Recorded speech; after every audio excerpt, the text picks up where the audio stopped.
السلام علیکم ورحمۃ اللہ وبرکاتہ۔ میرا نام سعد ایاز ہے اور میں آپ کا ہوسٹ ہوں اس نئے اسلامک یوٹیوب چینل کا، جہاں ہم سیرت نبی صلی اللہ علیہ وسلم پر گفتگو کرتے ہیں۔ آپ کا ہماری ایپیسوڈ 7 پر خوش آمدید۔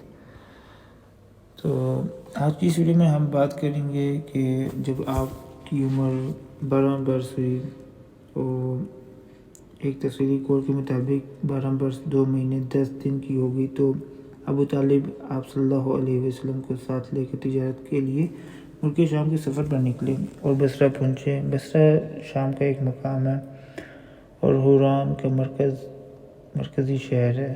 اس وقت یہ جزیرۃ العرب کے رومی مقبوضات کا دارالحکومت تھا۔ اس شہر میں جرجیس نامی ایک راہب رہتا تھا جو بحیرہ کے لقب سے معروف تھا۔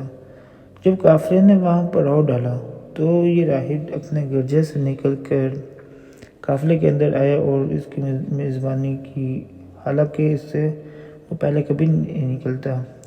اس نے رسول اللہ صلی اللہ علیہ وسلم کو آپ صلی اللہ علیہ وسلم کے اوصاف کی بنا پر پہچان لیا اور آپ صلی اللہ علیہ وسلم کا ہاتھ پکڑ کر کہا، یہ سید العالمین صلی اللہ علیہ وسلم ہے، اللہ انہیں رحمت العالمین بنا کر بھیجے گا۔ ابو طالب نے کہا، آپ کو یہ کیسے معلوم ہے؟ اس نے کہا، تم لوگ جب گھاٹی کے اس جانب نمودار ہوئے تو کوئی بھی درخت یا پتھر ایسا نہیں تھا جو سجدہ کے لیے جھک نہ گیا ہو، اور یہ چیزیں نبی کے علاوہ کسی اور انسان کو سجدہ نہیں کرتی۔ پھر میں انہیں نبوت سے پہچانتا ہوں جو کندھے کے نیچے کری نرم ہڈی کے پاس سیب کی طرح ہے، اور ہم انہیں اپنی کتابوں میں پاتے ہیں۔ اس کے بعد بحیرہ راہب نے ابو طالب سے کہا، انہیں واپس کر دو، ملک شام نہ لے جاؤ کیونکہ یہود سے خطرہ ہے۔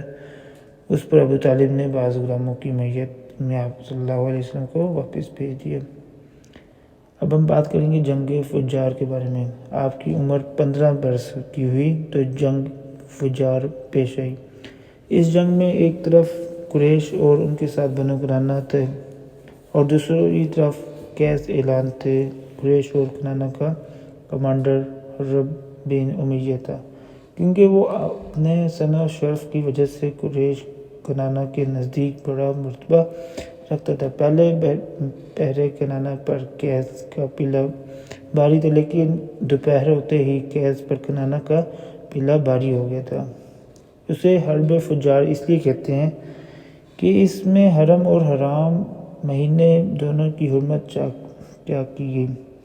اس جنگ میں رسول اللہ صلی اللہ علیہ وسلم بھی تشریف لے گئے، اپنے چچاؤں کی تیر تھماتے تھے۔ جی تو اب ہم بات کرتے ہیں حلف الفضول کے بارے میں۔ اس جنگ کے بعد ایک حرمت والے مہینہ ذی القعدہ میں حلف الفضول پیش آئی۔ چند قبائل جیسے کہ بنی ہاشم، بنی مطلب اور بھی کافی قبائل تھے جنہوں نے اس کا اہتمام کیا۔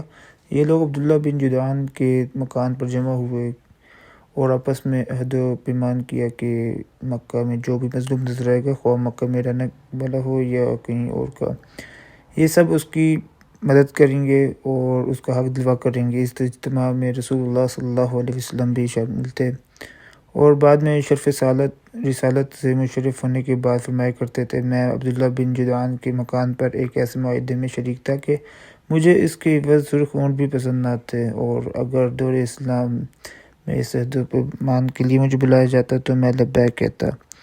اس معاہدے کی روح عصبیت کی تہ سے اٹھنے والی جاہلی حمیت کے جو منافق تھے، اس معاہدے کا سبب یہ بتایا جاتا کہ زبیر کا ایک آدمی سامان لے کر مکہ آیا اور راس بن وائل نے اس سے سامان خریدا، لیکن اس کا حق روک لیا۔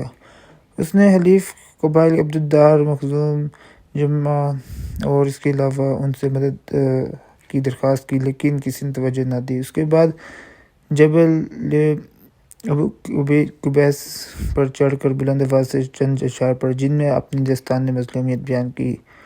اس پر زبیر بن عبدالمطلب نے دوڑ دھوپ کی اور کہا کہ یہ شخص بے یار و مددگار کیوں ہے؟ ان کی کوشش سے اوپر ذکر کیے ہوئے قبائل جمع ہو گئے، پہلے معاہدہ طے کیا اور پھر عاص بن وائل اس زبیدی کا حق دلوایا گیا۔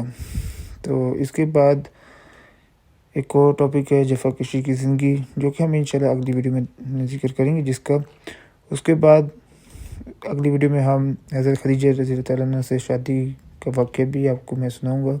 تو آج کی ویڈیو کو یہیں اختتام کرتے ہیں، پھر ہم انشاءاللہ ملتے ہیں اگلی ویڈیو میں. تب تک اپنا بہت سارا خیال رکھیے گا. اللہ حافظ.